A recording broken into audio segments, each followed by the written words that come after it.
Thank you very much, Senator Reno. Senator Tuberville, please. Thank you, Mr. Chairman. Mr. Skeem, how would you assess our military recruitment with all the politics that we've added into it in the last few years?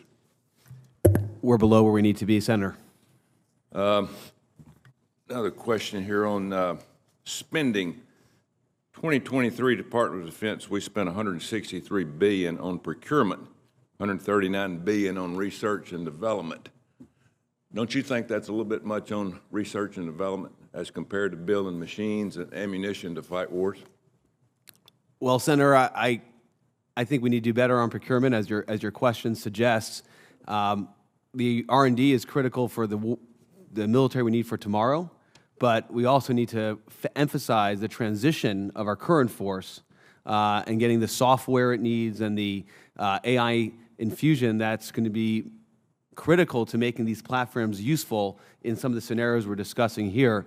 My own view is that the strategy is right. We should focus on today and tomorrow, and the procurement needs to go up, Senator. Yeah, sometimes you worry about tomorrow today, tomorrow never happens.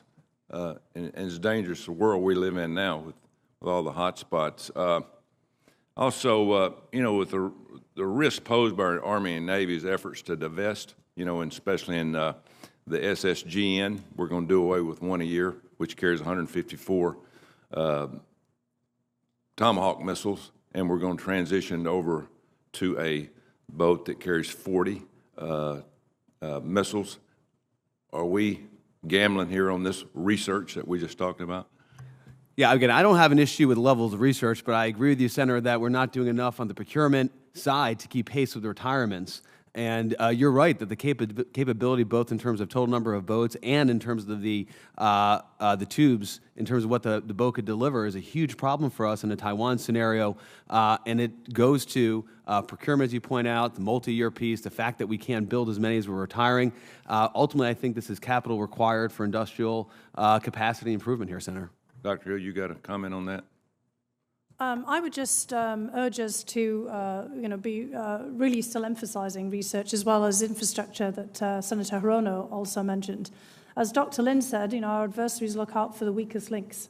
And we can be sure that China is spending an awful lot of money right now on research and development, including, trying to get access to our own IP and our other research as well. And we can only really keep ahead. As you say, of course, there's always the risk that tomorrow never comes, but we can only ever really keep ahead of our adversaries by, being on the cutting edge. That's why America's always succeeded in the past, because we've managed to find a balance between the needs of today and, what we think is coming across the horizon tomorrow. And I think, basic infrastructure, as the Senator pointed out, is pretty critical. We've just seen, with what's happened in the earthquake in Turkey, how important roads are, port facilities, for example, and how easily they can be destroyed. We need to be looking at where all our weak links are and what we can do to shore them up. Thank you. Just one quick question, Mr. Skeem, on Ukraine and Russia. I've been perplexed for a year of how Putin's fought this war. He probably had some good thoughts about it. He kind of tiptoed into it.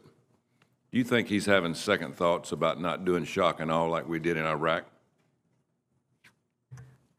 I think that was the original plan, and he realized that the military he thought he had was not the one that was on the ground.